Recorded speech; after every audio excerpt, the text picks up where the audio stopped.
All right, we're live. All right.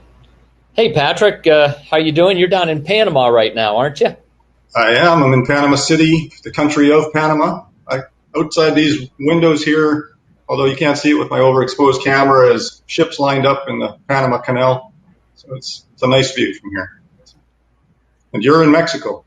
Yeah, very good. Well, I am. I'm in Mexico. I'm in Acapulco. I'm here at a conference, and it's nice to be at a live event. I know we're virtual today with all the folks here, and we'll certainly dig in just a moment. I see a lot of people still joining in. I see the number of folks getting into the room going up, so I want to just give it a little bit of a time, maybe another 30 seconds or so to let people get logged into the room, and then we'll get started. We're going to talk about some neat stuff. In fact, Patrick, as you know, I'm here in Mexico looking for a place to set up a Mexican tiny home community as well.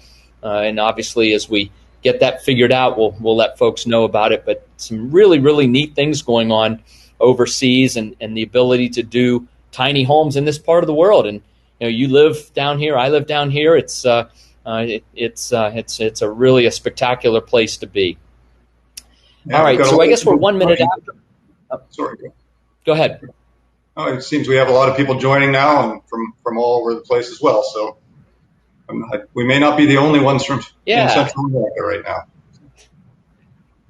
Well, that's great. Well, I hope other folks are joining us. I see looks like enough folks have gotten in. I don't see the numbers going up now. So let's go ahead and start. Well, I want to thank everybody for joining us today. My name is Mike Cobb, and I'm the CEO of ECI Development, and our Chief Operating Officer, Patrick Hiebert, is with us today.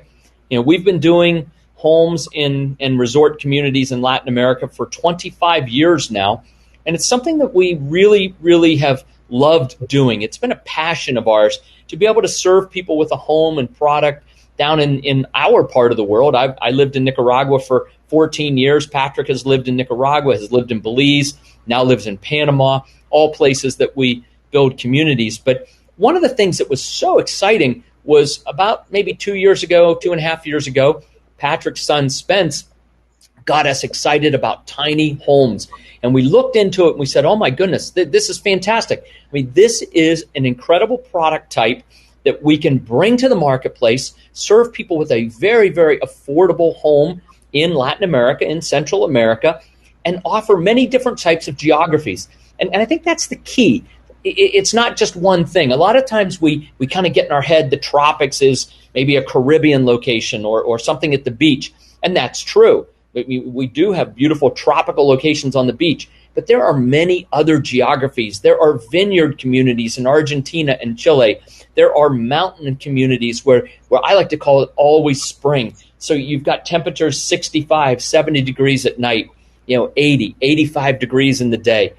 Literally always spring. And Patrick's going to talk a little bit about some of the communities that we're developing in these areas on the beach, on the Pacific, in the Caribbean, over the water in Belize, in the highlands of Panama, which is that springtime, all the time climate.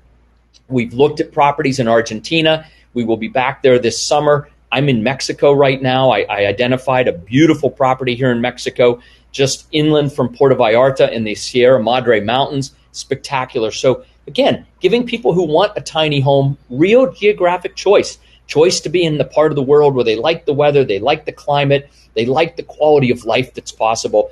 And that's really been the foundation of our organization, is being able to deliver somebody a wonderful product at a very affordable price, but then give them that quality of life after they own the product or the home, to give them the ability to really enjoy that high quality of life that costs a lot less.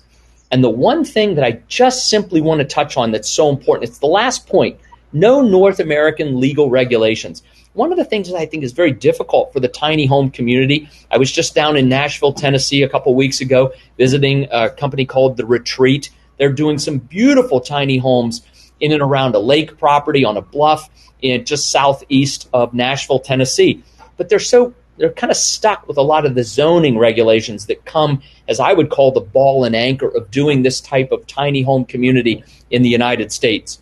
When you go overseas, you lose a lot of this zoning regulations. You gain freedom. You lose the ball and chain, and you gain freedom to be able to do the kind of tiny home communities that we would love to do in the United States, but many times we're prevented to by zoning or regulatory authorities. So being overseas, doing these tiny homes in Latin America is an incredibly freeing experience, and it's also a freeing experience for the folks who decide to own a tiny home overseas as well. A lot of people, real quick, and then I'm going to let Patrick, you jump in. A lot of people are looking at a tiny home as a plan B, right? They don't like how things are going in the States, whether it's the politics, the COVID, the reaction to COVID, whatever it happens to be. People are saying to themselves, you know what? I want a plan B. I want something outside the United States that I can call home, and when I'm not there, I can rent it out, right? Many people use these tiny homes as rental properties because they are really phenomenal rental properties. In many cases, they're very sexy. They're over the water, or they're at the beach, or they're in a jungle community, making them a very, very rentable product. And then obviously now we've had this big change in paradigm shift, right? This digital nomads. For so long, this idea of the digital nomad was this, esoteric idea. But now people know. The employers know that the employees will work. They're not going to binge watch Game of Thrones all day at home. And the employees can also feel very safe and comfortable in the knowledge that I'm not going to get fired if I ask my boss if I can work from home. Well, all of a sudden, when you can work from home, where is home? Home can be anywhere that you have internet. I'm in Mexico today. Patrick's in Panama. We're doing this Zoom or this virtual conference with everybody here today. So home can be anywhere. And when home can be anywhere, then we have real freedom of choice. We don't have to wait to retire. We don't have to wait to vacation. We can move where we want to live. We can move where we enjoy the quality of life. It's surfing, it's golf.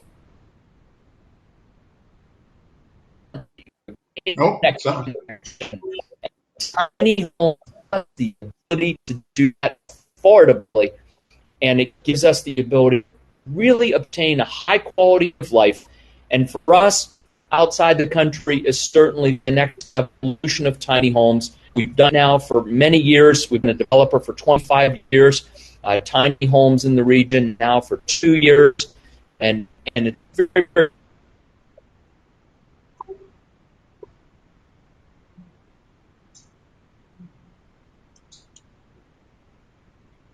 Well, it looks like we might have lost Mike there. He's in the prairies of Mexico right now, in the middle of nowhere, looking at property. So he probably doesn't have the greatest internet connection where he's at. But my name is Patrick Hiebert. I'm the COO of ECI Development, and I just want to talk a little bit. Sometimes it helps to explain kind of how we got interested in tiny homes. And Mike had mentioned, my son has been involved a lot with some of the designs, and one of the reasons for that is, in a former life, 20 years ago or so, I was in the software business and was lucky enough to, sell a software company in the .com era, the late 90s, early 2000s. And of course, I did what you do then. You buy a big house and sports cars and things like that. And but I soon realized it didn't make me happy. It wasn't really, there was rooms in the house that I never went into, and it was just a big waste and a lot of work. And so we moved into a smaller home, and then ultimately into a condominium. And then finally, when my daughters had grown to be adults and it was just my son and I, we moved into a boat. And that was probably one of the most, enjoyable homes that I've ever had. And a boat's kind of the ultimate tiny home. It doesn't get, much tinier than that because you're not only in the home, but you can't really use your yard either because it's surrounded by water.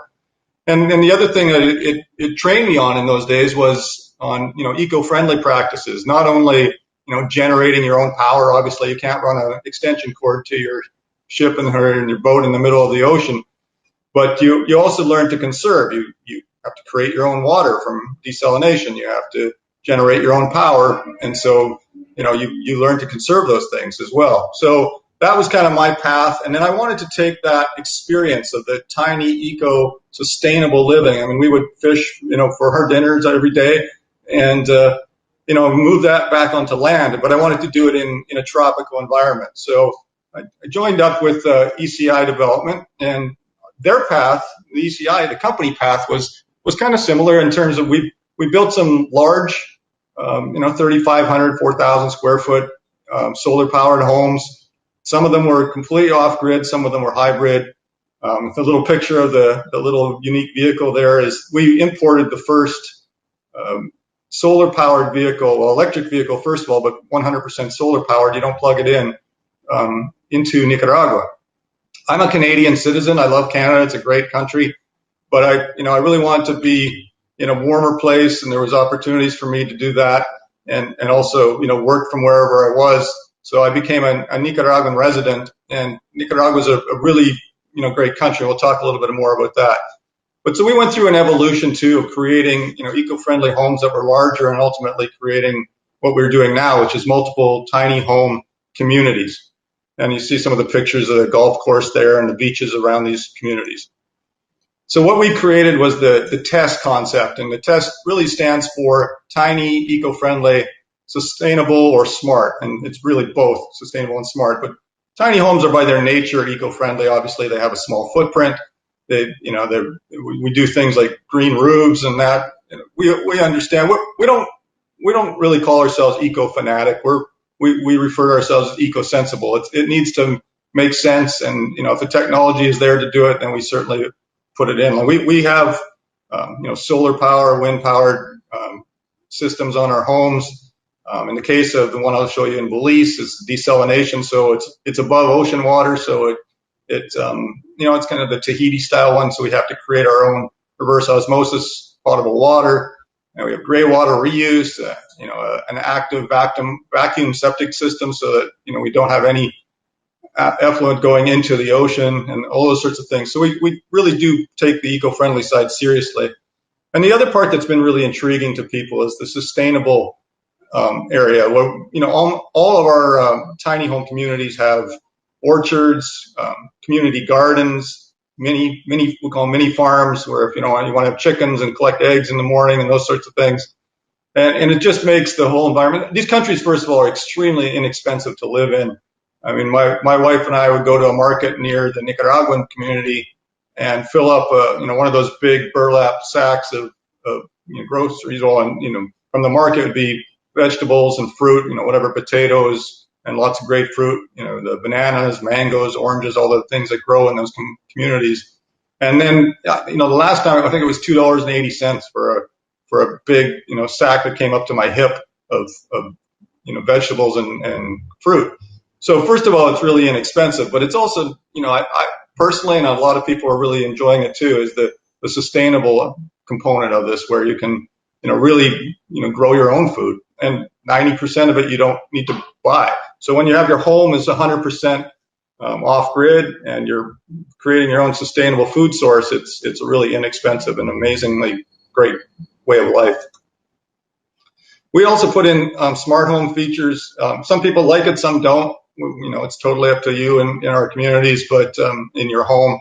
But we use it for, especially on the rental side, it's really powerful, because when the people go to the beach and leave the air conditioning on all day in an off-grid home, that's hard on the batteries and the system, and so we can have the system automatically turn the AC off if they leave it on, and those sorts of things. Unlock your door so people can self-check in. They can arrive 11:30 at night or whatever and check themselves in by a Wi-Fi or Bluetooth connection to the lock that they've been given a code for before. So it really is a powerful feature for rental income, rental homes. So as Mike mentioned, we're currently in Belize, Nicaragua, and Panama. I'm going to talk a little bit.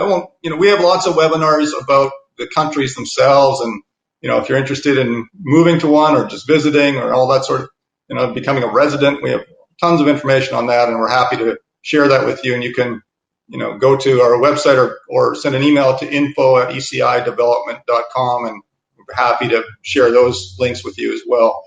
But Belize is, pretty unique. It's very close to North America. It's easy access on flights. English is the official language. It's the only country in Central America that it has English as the official language.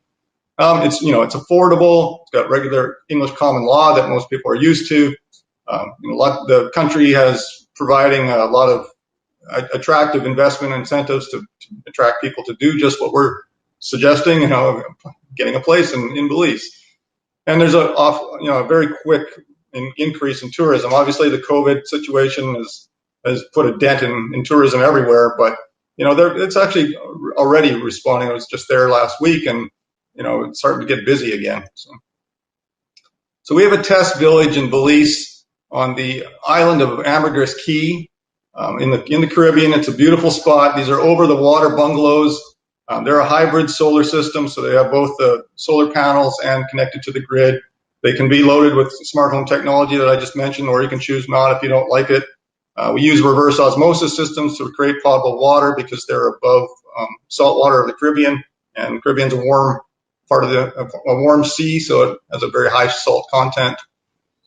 But it's a very unique community. You don't find them a lot in the Caribbean for some reason. And it's kind of like the Tahiti, Bora Bora style homes. One of the things I really like about these homes is we implemented a glass floor. So especially at night, you can sit there and watch, all the different things, stingrays and various things swimming, turtles, giant sea turtles and things swimming underneath the home.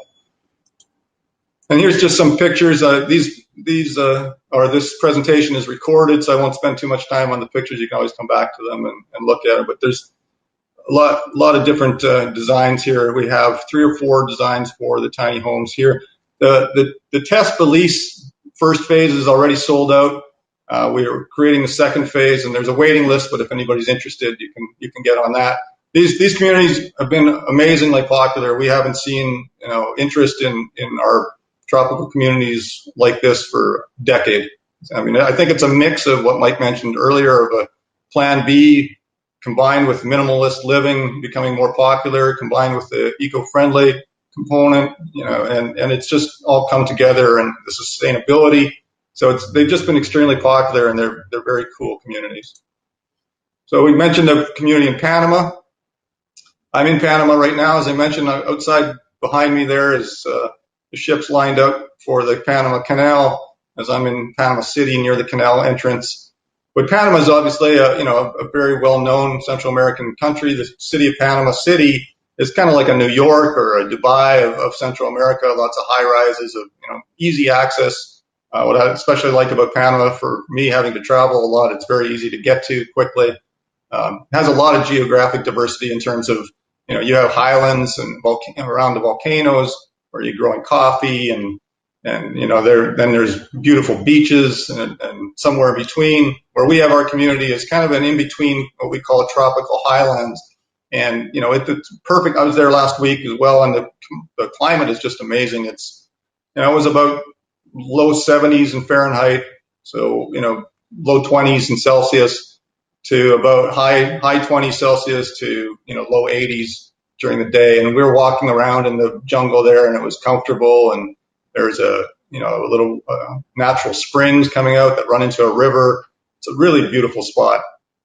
And Panama has all sorts of different things. I mean, the healthcare is great, and residency programs are very simple. So if somebody wants to have that Plan B or move here permanently, that you can get residency quite easily with the purchase of a home that gives you the right to apply for residency and ultimately citizenship if you want. So we have an area called Freedom Village, which is the tiny home section of Grand Highlands in Panama. And these homes are, again, we'll look through some pictures, but these are also hybrid solar powered homes. Same sort of thing, organic food grown right on site. We have a mature orchard, a citrus orchard, mandarins and regular oranges and limes, lemons and things like that. So, and then we'll have an artisan market as well when we're completed, and where you can have different things, interesting little things like maybe a glass blowing shop, woodworking, ice cream place, just a kind of town center to hang out in. And on the right there, you can see where the tiny homes are going to be developed here in the next few months. This community, we're just working on finishing up the designs of the homes. What I really like about these homes as well is that we're using a lot of teak features. We have a teak farm in Panama, so we can use our own wood, and teak is very resilient to the climate. So these have really beautiful features. And you're only about 20 minutes away from a dormant volcano, and that's by the town of Boquete, which is a huge expat destination, and lots of cool coffee shops and chocolate shops, and many restaurants. I had Peruvian food there the other day, and so it doesn't matter what you're looking for. Boquete is pretty pretty interesting little town. Here's some more pictures of the tiny homes. So these are around 600 square feet. The earlier ones I showed you in Belize were smaller, kind of 250 to 400 square feet. And these are, you see a lot of the wood again here on these, where they have the teak features, and solar panel, hot water, or solar hot water heating, and all that sort of thing. And finally, let's talk a little bit about the community in Nicaragua. I think, like as I mentioned, I came down here to Central America and South America, and I chose to live in Nicaragua.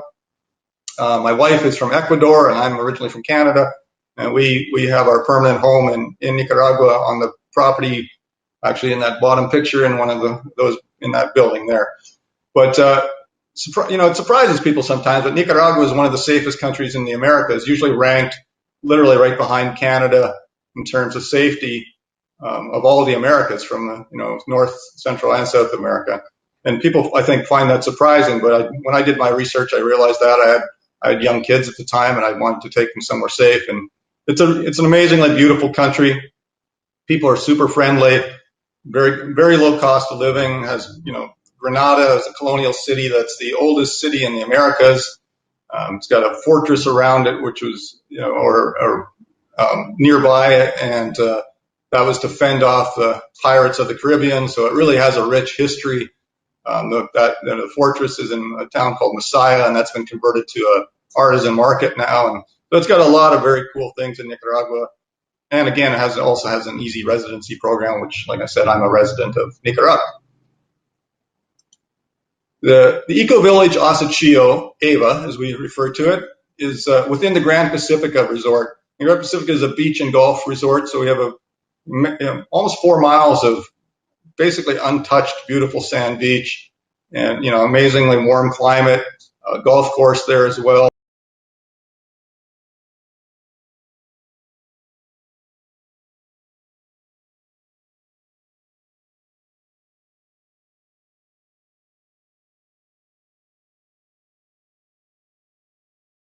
Close to the beach on the Pacific on the left side, and it's just it's an amazing spot because you can have all the benefits of both types of bodies of water. You can go kayaking in the river, or you can go surfing. It's one of the top surf beaches in Central America is here at Osachio. It's challenging enough for good surfers, expert surfers, but it's also very forgiving for new surfers. And just about a mile down, still on our property, we have a reef break, which the Osachio one I was talking about is a sand break for surfers out there, or beach break, and the other one is a reef break, and it's called the meat grinder. And for obvious reasons, you don't want to wipe out on that one because there's a lot of reef underneath you. But that's only for experts. But this beach here, where the AVA community is a very forgiving beach. It's awesome for swimming in or boogie boarding and whatever you want to do in the water, that even if you're not a surfer. And again, we have the communal orchards and gardens and mini farms, as I mentioned earlier. And this is probably one of the least expensive communities that you could live in. Nicaragua has one of the lowest cost of living for the highest lifestyle that you want. And then combining that with the communal orchards and the gardens and the farming, it really makes it a great place to live. So something I like to mention sometimes when people are thinking about what Mike mentioned earlier about working from home, and your home can be anywhere. Well, people tend to think, well, okay, I can work from home, but I need to still maintain the same income that I did. Well, not if you move to one of these communities, because there's so much less cost in your life that it's really inexpensive to live, and you don't need to have that same revenue generation. So you may find you only want to work half time if your employer allows it, or if you're consulting or whatever, or you can save a lot of money if you're making the same kind of income you were when you were in the U.S. or Canada or in European countries.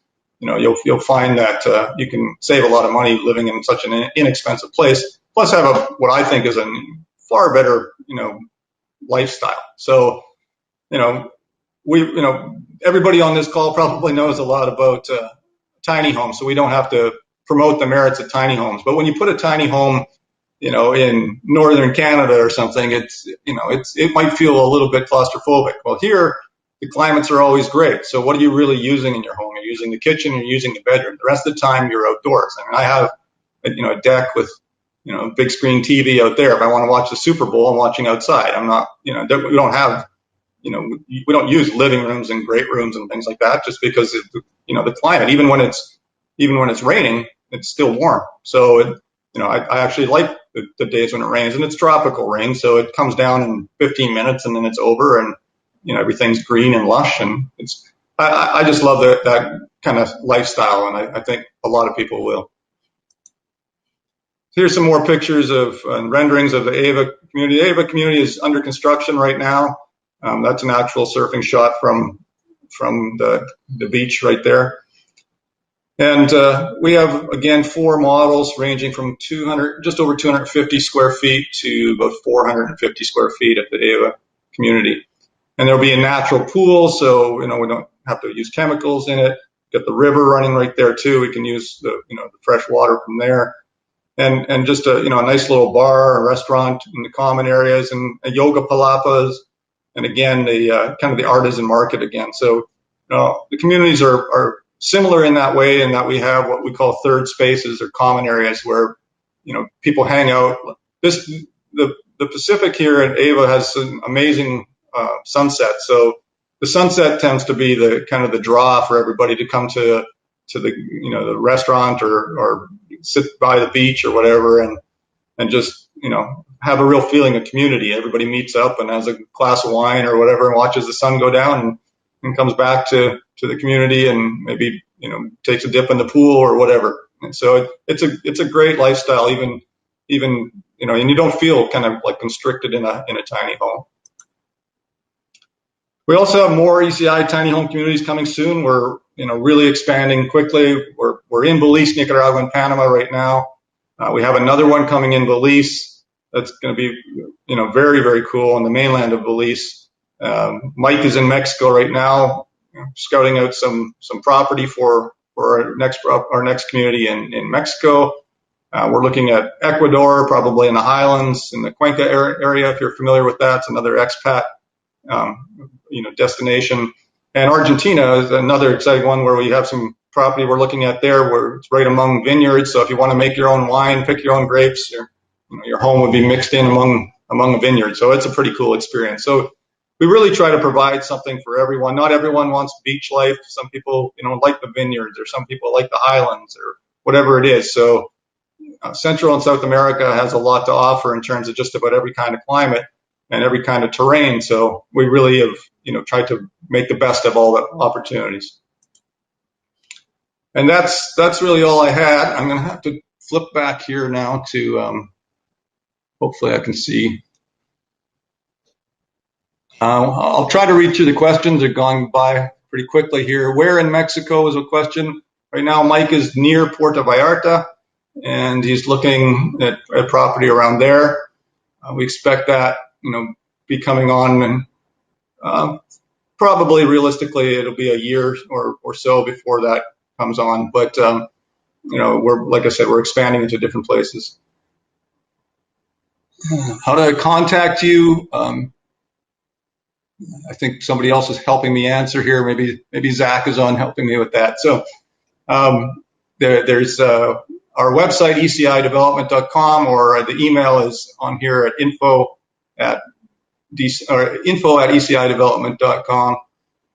I'm trying to read these messages as they go by here.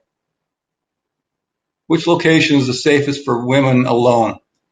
Hadn't really thought of that. All these locations are very safe. I've spent, I travel a lot, so my wife is alone in all these places quite often. So we spent a lot of the COVID time last year in Belize on Ambergris Key. There's a lot of a lot of single men and single women on the island there. It's a very popular expat location as well.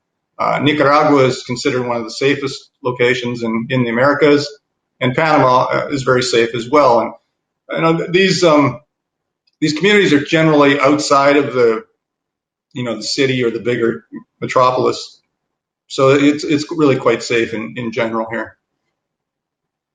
Where to find pricing or availability of upcoming homes?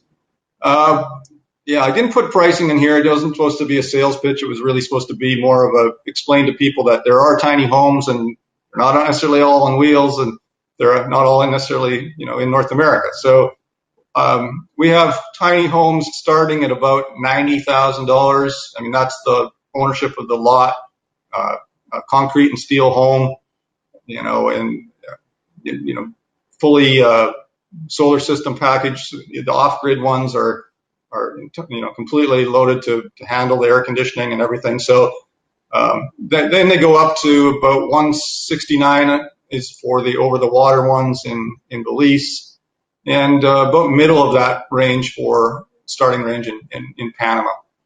So we have brochures and lots of webinars and information on it. The best thing is to send an email to info@ecidevelopment.com and mention the tinyhouse.com conference. And if you're interested in coming down, we'll give you 10% off of staying in accommodations. It gives